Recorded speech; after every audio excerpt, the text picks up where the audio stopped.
Dave from the Redneck Garage. Well, if you happen to catch my companion video about the history of the Gravely, that's what I'm going to be working on today. I bought my own Gravely. I'm using it in the yard to till and to spread and to do all kinds of stuff, and some mowing too. And this is going to be what I had to do to get the stinking thing running again and using it. And you'll see that it's a pretty cool piece of equipment. A few months ago I bought this Gravely, and they're amazing machines. I had one when I was growing up, and that's one of the reasons I think I bought this thing. This is 5260. This is an early 80s model, but they've got electric start, huge gas can. They're easy to work on, but the best thing about Gravy's is you can see this front end. It's direct drive. Got a shaft coming out of the motor that goes into this, and it's all direct drive, right? But you can put on different implements. I've got a blade that I'm going to use to level out some of the yard. I know this looks rough, but I got to move them around back. I have a rotary plow, I have a regular cultivating plow, and a sickle mower. And there's a sulky that you can ride on behind it, so it's convertible. Originally I thought it was starving for fuel, and we had a problem with that. But what I realized is that it's got a fuel pump on it, and it does have a small amount of pressure in here, and this hose is leaking just a little bit, which drops pressure and doesn't fill up the bowl, and then it starts starving for fuel. So what I'm going to do is go ahead and replace this one little line here. I got a new battery to put in it because it froze over the winter, and we'll see what happens. One of the reasons all your rubber and hoses and stuff like that on lawn equipment, especially that sits around, goes bad, is because that stinking ethanol that they put in everything causes it to rot out. It's bad for carburetors. It's bad for everything, really. I got about 5 gallons of gas, and I put a treatment in it to eliminate ethanol, water displacement, all that kind of stuff.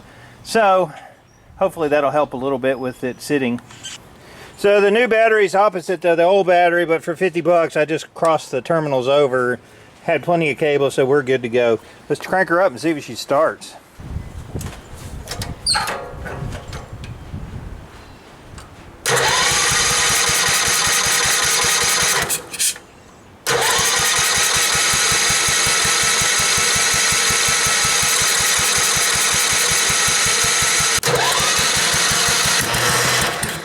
Close, we're close.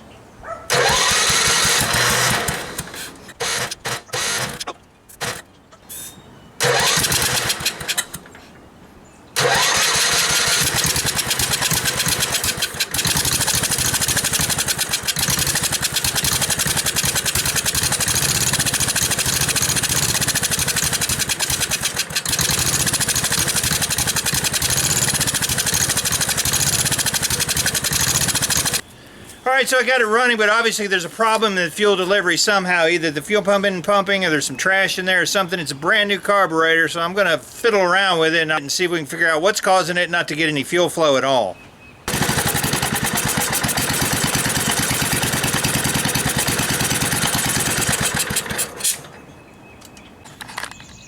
It's almost like it's starving for fuel, and with the choke all the way closed, it'll run because it's pulling the fuel in rather than the pressurization letting it through. It's a really low PSI, like 3, so maybe there's a kink in this hose. I'm going to go ahead and take it off, shorten it down just a little bit, and then see what happens.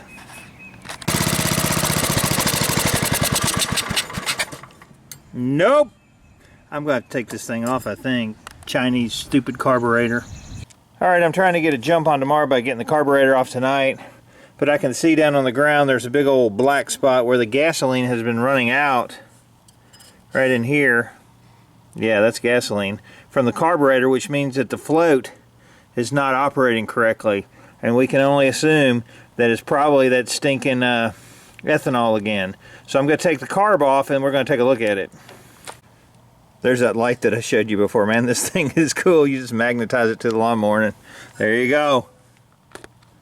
On a complete and unrelated video I'm showing you on the TJ, since I don't drive it that much, especially during the winter, I'm putting a Black & Decker 12-volt maintainer on it, and that'll keep you from toasting your battery, keep it charged up, get it ready to go whenever you want to start it.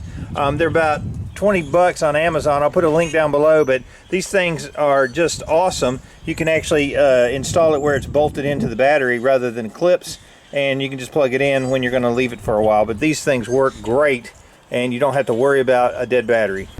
Well, it's a rainy, nasty day, and had to stop working on the storage building, and I was getting some parts for my Gravely.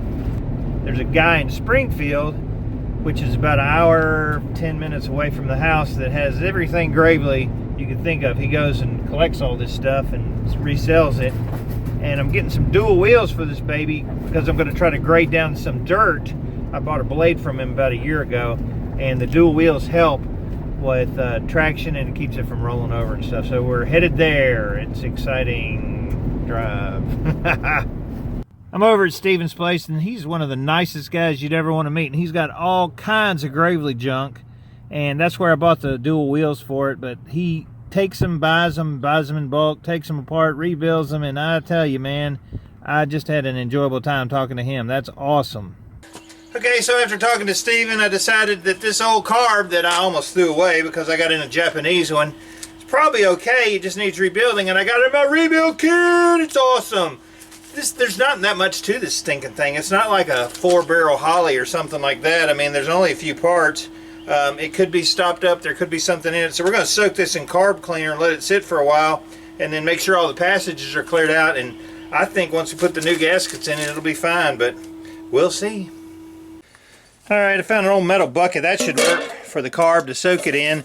If you're cleaning a carburetor or anything with carb cleaner, or don't use plastic, because you know you're going to be disappointed. Eee. There's some kind of, I don't even know what that is, but some kind of powdery nastiness in there. And I'm going to put this in the carb cleaner and see if we can get this baby cleaned up.